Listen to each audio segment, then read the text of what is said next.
John Kennett, Rick Klein, Robert Borer, Mike Wright, Guy Jones, Jeremy Hosek, firefighters from Lincoln, Nebraska Fire and Rescue.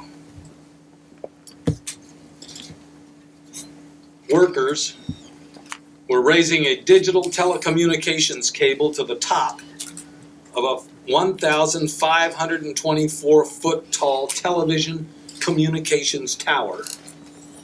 That's 67 feet taller than the Sears Tower in Chicago as a point of reference. When a worker was accidentally struck by the cable, the worker was alive but injured critically and hanging almost 1,200 feet off the ground in a harness. Several other fire departments, the State Patrol, and the National Guard all responded by stating that a rescue of this type was beyond their capacity.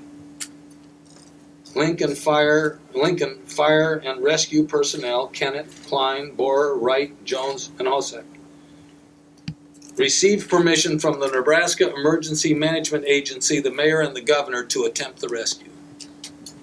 The team arrived on the scene and began the more than 2-hour ascent of the tower. Tragically, the worker died before the rescuers could reach him. But these brave individuals persisted in their climb and successfully brought the victim to the ground. The Lincoln Fire and Rescue team.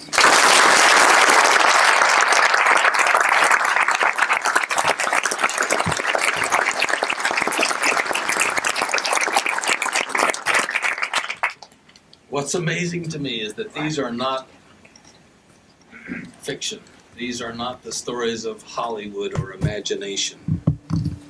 These are real stories of everyday Americans who take the extraordinary risk and show the courageous compassion necessary to put their own lives in jeopardy in order to save the lives of others.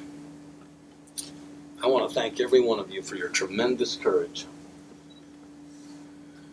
Your actions demonstrate the kind of selfless service to others that St. Ignatius of Loyola called for in his prayer of generosity, and that was nearly 4.5 centuries ago. His prayer put it this way: to give and not count the cost, to fight and not heed the wounds, to toil and not seek for rest, to labor and not ask for any reward.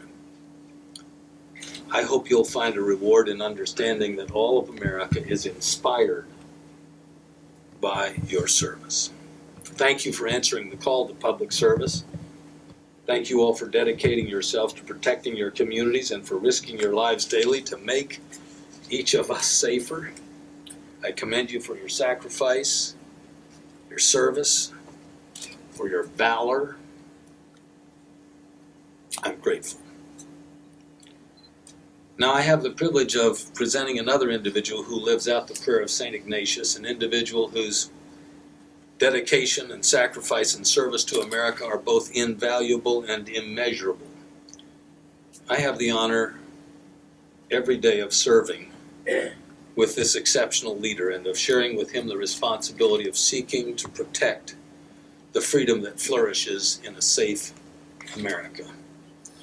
There is no individual who gives greater measure in defense of America and American values than he does, and it is my distinct honor to introduce to you the Vice President of the United States, Dick Cheney.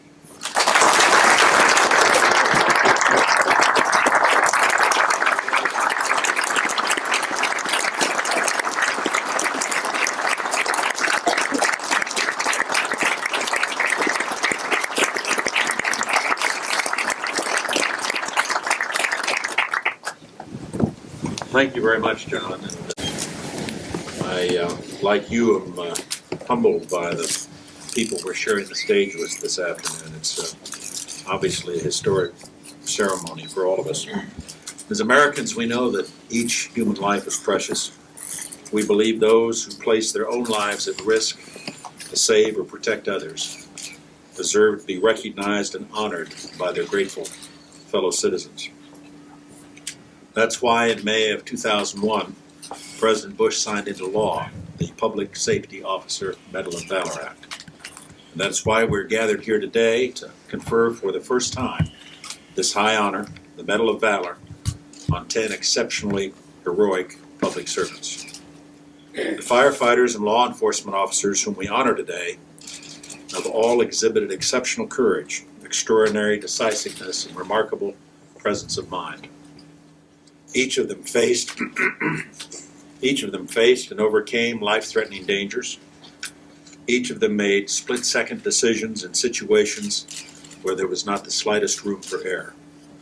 And each of them risked his life without hesitation on behalf of total strangers. In honoring these outstanding individuals, we also honor their colleagues, the public safety officers who serve us every day all across America. The contributions that these dedicated public servants make to their communities and to the country are beyond measure. And the courage they exhibit in carrying out their hazardous duties every day is also beyond measure. In these challenging times, the heroic efforts made by our public safety officers are an inspiration to us all. It's been said that America is a nation that empowers ordinary individuals to do extraordinary things. The 10 public safety officers we're honoring today are ordinary only in the sense that they're not celebrities, at least not yet. But when it comes to willingness to answer the call to service, to go above and beyond the call of duty, to be there when life itself hangs in the balance, today's Medal of Valor recipients are anything but ordinary. They are some of the finest, bravest, most admirable Americans of our time, and we are very fortunate to have such heroes in our midst. Now it's my very special privilege to present each of them with the Public Safety Officer Medal of Valor. John, if you'll join me up here.